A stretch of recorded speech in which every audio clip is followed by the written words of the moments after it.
Major social media influencers are facing backlash over a series of videos promoting retail clothing giant Shein. The company faced allegations of human rights abuses, and advocates say its fast fashion model is bad for the environment. But Shein denies any wrongdoing and invited some influencers to tour its facilities in China and talk to some of its workers. When I ask them questions like, what does your work week look like? How many hours do you work? What's your commute? Most of them work like 8 to 6, and their commute is like 10 to 15 minutes, just like normal. Now, some of those influencers are facing criticism that they're amplifying the company's propaganda. ABC's Brad Milkey, host of the Start Here podcast, joins me now for more on this. So, Brad, put this in context. How big is Shein right now? Because that's a big part of this story.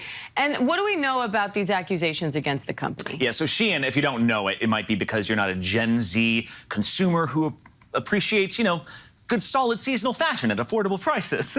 But Shein is huge. So Shein, in just the course of 15 years, has gone from sort of a Chinese company that was kind of localized to now just a global behemoth. It ranks #1 in worldwide online sales just last year. It's now based in Singapore, but it's got a lot of its facilities in China.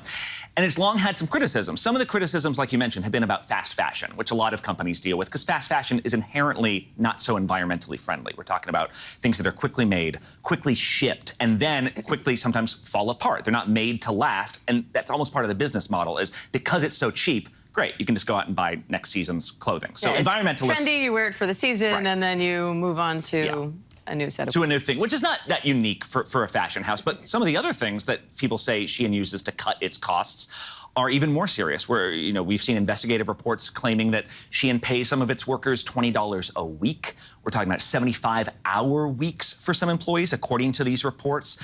And very concerningly, there have been reports that even the cotton Shein sources its materials with has been traced back to Uyghur camps, these what have been called forced labor camps in China. Shein denies this. Shein says that they have really strong audit systems for all their suppliers, but these are the concerns that Shein felt like it had to address. So how did these influencers get involved, and how did this all blow up? Yeah, so Shein basically invites, several influencers, mainly American TikTok and Instagram personalities that sort of model clothing and comment on clothing, and said, why don't you come to our facility? Come to one of our Chinese warehouses, and we'll show you around, show you we have nothing to hide. And all these influencers show up, and you just saw that clip. They go, I actually got to talk to some of these people, and they were all smiling, and everything seemed great, and all of them said they'd never seen any underage labor here, and everything's fine. To which a lot of commenters said, yeah, no doy. Like, when the company flies you out to tour the facility they're choosing, talk to the people that they've made available, of course everyone's going to act like everything's fine. So now there's been this bigger backlash. So how are the influencers now responding to this criticism? Well, the influencers clearly didn't see this coming, right? We're talking 20-somethings that were like, wow, I got flown out to travel to this place. And so initially some of them defended it, saying, listen, I can only comment on what I've seen with my own eyes, and this all looks cool to me. Then you started seeing some of them backtrack. Some of them started taking down these posts. One of them put out sort of a tearful, remorseful video saying, and I thought this was interesting, basically saying, we as influencers, we as content creators often don't do enough research, and I didn't do enough research here. So big picture, what does this mean for the influencers and maybe that whole world in general? And what does this mean for Shein? Yeah, I think that's the story here, Diane, because I think, when we're talking about these influencers, these are really the people who now the fashion world relies on. It's not so much journalists. These young people are not journalists. They are, fashion influencers who the whole gig here, the whole dream is, you get out of high school, you get out of college, you want to be in the style game, so you start making these videos, you're looking to get some followers. Eventually, you start getting free stuff delivered to you by the fashion houses, and you talk about them. And, that's a great gig. You hope to build your brand based off that.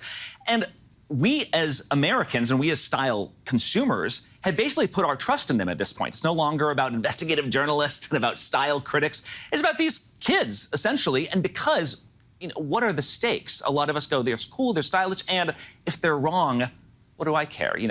My clothing rips more easily because they were wrong. The stakes aren't that high. However, when you're dealing with real-world issues, who else do you have to turn to at this point than someone who might be a little bit more easily swayed, somebody who might not be as skeptical as you or I might be, Diane? And that, I think, is something that the fashion world is kind of reckoning with today. All right, interesting. Brad Milkey, thank you. And to hear Brad dive into more stories like this, check out the Start Here podcast. New episodes drop weekday mornings at 6 Eastern, wherever you get your podcasts. Hi, everyone. George Stephanopoulos here. Thanks for checking out the ABC News YouTube channel. If you'd like to get more videos, show highlights, and watch live event coverage, click on the right over here to subscribe to our channel. And don't forget to download the ABC News app for breaking news alerts. Thanks for watching.